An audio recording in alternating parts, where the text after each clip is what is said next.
아침 말씀. 오늘 본문 말씀은 마태복음 20장 17절에서 34절입니다.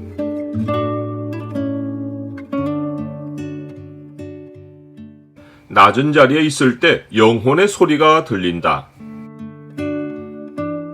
오늘 본문을 명령의 창으로 보면 하나님의 사람이 으뜸이 되는 길이 무엇인지가 보입니다. 명령의 창을 보여주는 구절은 20장 27절입니다. 너희 중에 누구든지 으뜸이 되고자 하는 자는 너희의 종이 되어야 하리라. 예수님은 이제 예루살렘으로 올라가려 하셨습니다.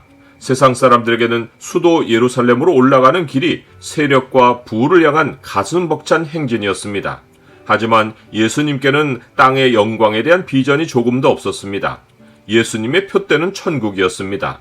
예수님은 예루살렘으로 올라가시는 길을 하나님이 자기에게 부여하신 십자가의 사명을 감당하는 여정으로 보셨습니다. 예수님은 이 길에서 세 번째로 인자의 고난을 말씀하시며 처음으로 십자가 처형을 언급하셨습니다. 예수님은 유대 권세자들에게 사형 집행 권한이 없기에 그들이 이방 로마의 힘을 빌려 인자를 처형할 것이라고 알려주셨습니다. 그런데 어처구니 없게도 예수님이 인자의 죽음을 알려주실 때 세베대의 아들들의 어머니 곧 요한과 야고보의 어머니가 예수님께 와서 절하며 예수님의 나라에서 자기의 두 아들들을 특권의 자리에 앉혀달라고 부탁했습니다.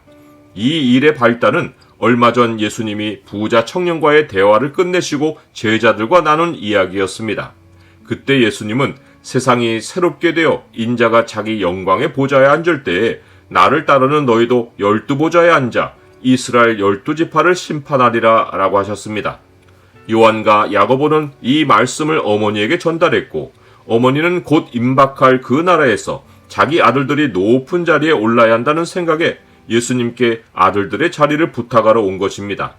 예수님이 너희는 너희가 구하는 것을 알지 못하는도다 라고 하시며 어머니 개인을 향하시지 않고 너희를 언급하셨습니다. 이는 다른 제자들까지 속내가 같은 것을 아셨기 때문입니다. 예수님은 곧이어 내가 마시려는 잔을 너희가 마실 수 있느냐? 라고 하셨는데 그들은 할 수 있다고 대답했습니다. 그들 모두는 인자의 고난 예고를 오해했습니다. 그들은 기존 세력의 전복을 위해 예수님이 고난을 겪으실 것이지만 3일 정도면 일이 성사될 것으로 이해했습니다. 이처럼 사람이 무슨 생각으로 하나님의 말씀을 듣느냐에 따라 전혀 다른 이해와 해석을 할 수 있습니다. 예수님은 너희가 과연 내 잔을 마실 것이라고 하셨습니다. 이것은 훗날 제자들이 당할 고난을 암시하신 것입니다. 예수님은 그들이 구하는 자리는 하나님께서 누구를 위하여 예비하셨던지 그들이 상속할 것이고 욕망으로 구하여 얻는 것이 아니라고 가르치셨습니다. 사실 이러한 청탁이 가능했던 것은 요한과 야고보의 어머니가 예수님의 어머니 마리아와 자매였기 때문입니다. 십자가 현장에 있던 이모 살로메가 바로 요한과 야고보의 어머니입니다. 혈육의 청탁이 일어나는 현장에서 다른 제자들은 옆에서 듣고 속에서 일어나는 분을 사겨야 했습니다. 예수님은 제자들을 불러놓으시고 인간 사회의 가치관이 제자들 사이에 적용되지 않을 것을 말씀하셨습니다. 유대인이면 누구라도 로마인들이 자기들을 임의로 주관하고 자기들에게 권세를 휘두르는 것을 보고 분이 나서 빨리 집권하여 힘을 써보겠다고 열망했을 것이지만 예수님은 으뜸이 되려는 자는 너희 종이 되라고 하셨습니다. 이것이 천국의 가치관입니다. 나중된 자로서 먼저 된다는 천국 원리가 세상을 사는 일상에서 고스란히 적용된 것입니다. 이제 예수님과 제자들은 예루살렘으로 가기 전 마지막 거쳤던 여리고 성읍을 떠났습니다. 무리의 눈에 예수님 일행이 예루살렘으로 향한 것은 혁명과 새 역사의 시작이 드디어 임박하는 순간이었습니다. 큰 무리가 역사의 큰 사건을 보려고 예수님을 따랐습니다. 무리가 결연한 마음으로 대사를 향해 행진하는데 갑자기 맹인 둘이 소리 지르며 불쌍히 여겨달라고 외쳤습니다. 무리는 지금이 어느 때인데 천한 자들이 방해하는가 하고 맹인들을 꾸짖어 잠잠하라고 했습니다. 그런데 맹인들은 막무가내로 예수님을 다윗의 자손으로 부르고 소리 지르며 자기들을 불쌍히 여겨달라고 외쳤습니다. 도무지 상황과 맞지 않은 요구인데 예수님은 머물러 서셨습니다. 예수님은 그들을 불쌍히 여기시고 눈을 만지시어 보게 해주셨습니다.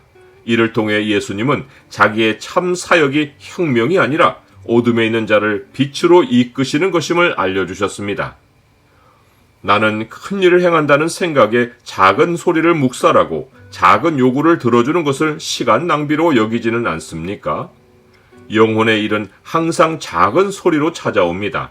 눈과 귀를 큰 일에 열고 나의 영광을 추구하면 영혼의 소리는 평생 들리지 않습니다. 믿는 자의 삶의 목표는 사회 혁명이 아닙니다. 언제나 주님이 마신 잔과 섬기신 자리를 기억할 때만 영혼의 소리가 들립니다. 예수님을 참되게 알면 자기를 높이고 드러내는 일이 부끄러워집니다.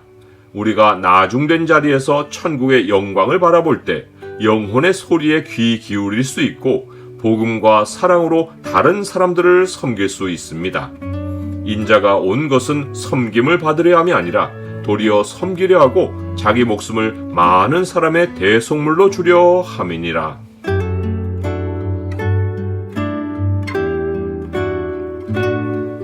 주님, 삶의 표대가 천국에 꽂혀 있는 것이 그리스도인의 인생입니다. 사탄이 끊임없이 미혹하여 생명의 대열에서 벗어나게 하려 하지만 저는 주님이 보이신 섬김의 모범을 항상 기억합니다. 주가 계신 자리에 평생 머물러 살게 하옵소서. 예수 그리스도 이름으로 기도드립니다. 아멘.